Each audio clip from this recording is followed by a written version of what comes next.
Hello everyone, welcome to the channel Mystic Tarot. ये monthly reading है March 2025 Pisces sun moon और ascendant लोगों के लिए रीडिंग करूँगी। मैं करियर और रिलेशनशिप दोनों को डिस्कस करूँगी। रीडिंग ये बहरहाल जनरल है, कलेक्टिव के लिए है।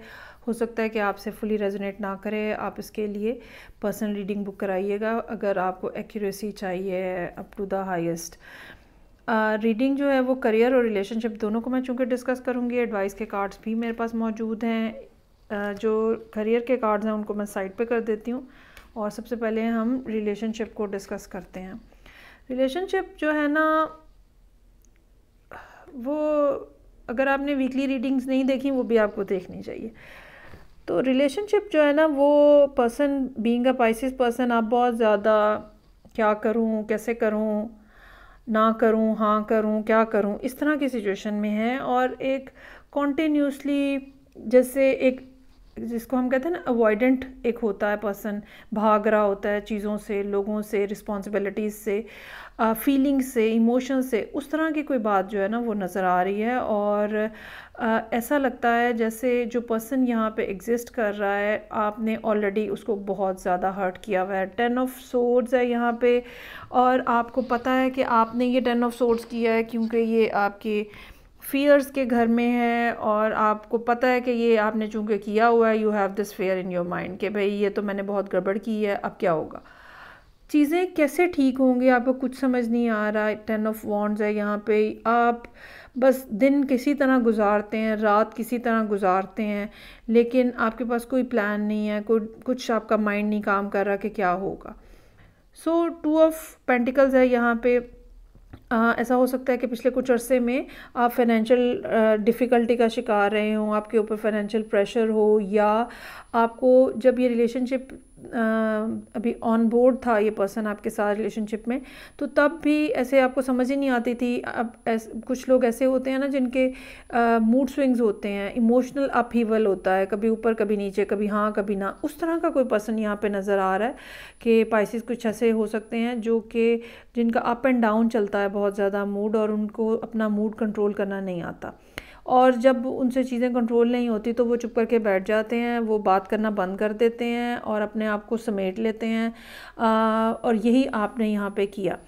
लेकिन जो पर्सन है, मेरा ख्याल है जब आप, चूँकि यहाँ पे 10 ऑफ सोर्ड्स आ चुका है, एक दफ़ा एंडिंग हो चुकी हुई है, और जब एंडिंग हो गई, सब कुछ हो हवा गया, देन यू हैव रियलाइज्ड कि आपने क्या चीज़ मिस की है, क्या चीज़, वो पर्सन क्या था जो कि आपने मिस किया है। सो अब आपके इमोशंस जो है ना वो दोबारा एक्टिव नज़र आ रहे हैं with the strength card, and you are pushing a lot, you are putting a lot of effort to hold on to your emotions, your feelings. किसी ना किसी तरह से आप अपनी लॉजिक से उन डिज़ायर्स को, उन इमोशंस को, उन पैशन को कंट्रोल करने की कोशिश कर रहे हैं जो कि इस पर्सन के लिए नेचुरली आपके अंदर से आते हैं। और आपके पास दूसरी ऑप्शन क्या है? कुछ भी नहीं। You are continuously watching to that person. ये इंटरनेट के थ्रू हो सकता है, अगर आप किसी एक जगह पे काम कर रहे हैं तो वहाँ पे जैसे आप दूर से चुप करके खामोशी से ऑब्जर्व कर रहे हैं, या सोशल मीडिया पे देख रहे हैं, या अगर आप स्टूडेंट हैं, कॉलेज यूनिवर्सिटी जाते हैं, वर्क प्लेस पे इकट्ठे होते हैं, इस तरह की कोई भी बात हो सकती है।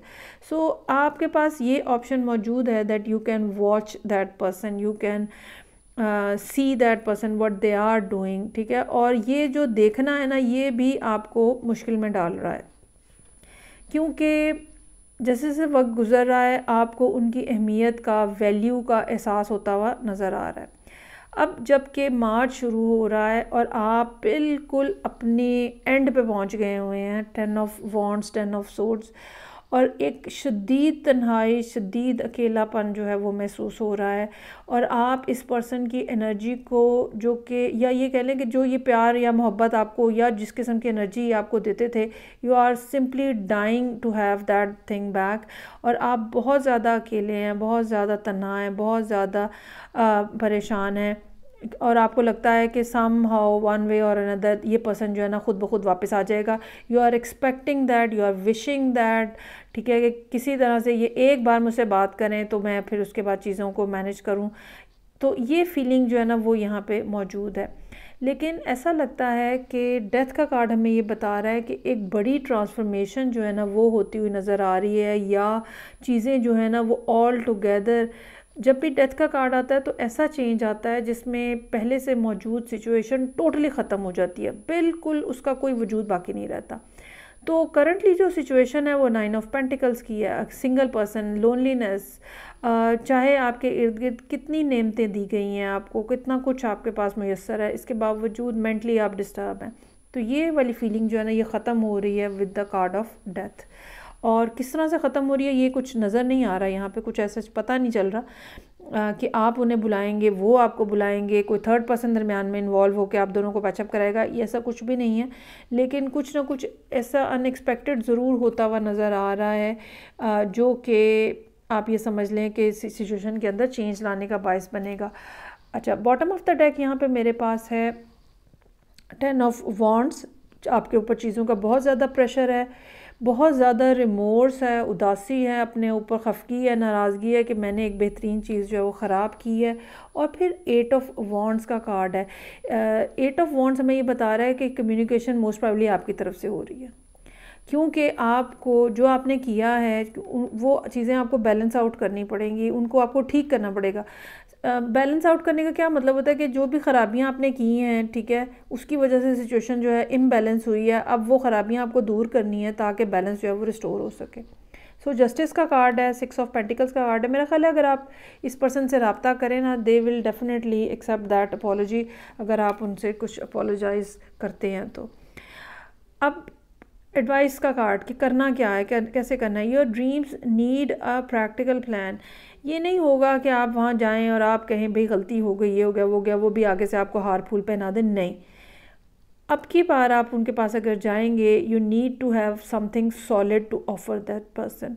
ऐसा नहीं होगा। अब एम्प्रेस और किंग, क्वीन ऑफ कप्स जैसे पर्सन को आप ऐसे ही बहला नहीं सकते हैं, ठीक है।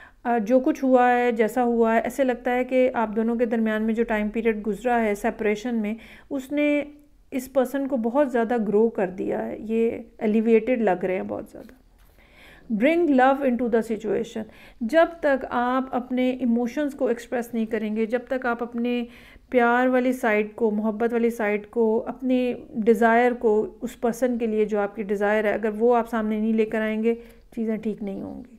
आउट ऑफ द बॉक्स कोई ना कोई बात निकालनी पड़ेगी, जो कुछ पहले हुआ उससे हट के कोई बात कहनी पड़ेगी, तो फिर मामलात जो है ना वो आपके ठीक होंगे। यहाँ पे मैं ये भी कहना चाहूँगी कि जो पीछे हो चुका हुआ है पास्ट में, 2 ऑफ पेंटिकल्स, 4 ऑफ पेंटिकल्स, जिसकी वजह से आप बंद हो जाते थे, जिसकी वजह से आप क्लोज ऑफ हो जाते थे, उन बातों को पास्ट में रहने दें। जो गुजर गया सो गुजर गया, अगली बात देखें, नई बात देखें। यहाँ पे न्यू मून इन एक्वेरियस है। एक्वेरियस जो है वो नई बातें, नई अपॉर्चुनिटीज़ की तरफ जाता है, नई नई चीज़ें ट्राई करता है। So you need to do that. इसीलिए मैं आपको कह रही हूँ कुछ ना कुछ आउट ऑफ द बॉक्स आपको करना पड़ेगा। अच्छा जी, अब हम आ जाते हैं करियर के मामलात में कि करियर के जो मामलात हैं, करियर के मामलात में मैं कहूँगी 2 of pentacles, 4 of pentacles shows के फिनेंशियल डिफ़िकल्टी जो है ना वो आपने काफ़ी लंबे समय तक, काफ़ी लंबी देर तक जो है वो देखी है। चीज़ें आपने काफ़ी मुश्किल से जो है ना मैनेज कर रहे हैं, या आपके ऊपर बहुत ज़्यादा बर्डन हो सकता है और आप जो है ना वो इमोशनली बहुत ज़्यादा डेप्रीविएटेड नज़र आ रहे हैं। इसका मतलब ये भी एक हो सकता है कि आप सिंगल पर्सन हैं। करियर की बात कर रही हूँ मैं। आप सिंगल पर्सन हैं, अकेले हैं, इतनी स्ट्रगल कर रहे हैं आप, लेकिन कोई भी शख्स आपको अप्रिशिएट नहीं कर रहा, कोई भी शख्स आपको ये नहीं कह रहा कि वेल डन, गुड जॉब, और कोई भी जो है ना एक्नॉलेज नहीं कर रहा कि आपने जो काम किया है वो बहुत बड़ा एक काम है, या आपने कितनी मुश्किल फ़ेस की है सब लोगों के लिए। तो ज़रूरी है कि आप अपने लिए ख़ुद ये लफ्ज़ बोलें that you are doing a lot of things, और आप जो कर रहे हैं, जैसे कर रहे हैं, that is a great job. ठीक है, चीज़ें जो हैं वो ठीक हो जाएंगी, परेशान मत हों, चीज़ें ठीक हो जाएंगी। और जितनी भी हम एफ़र्ट करते हैं, यूनिवर्स कभी उसको वेस्ट नहीं होने देती है।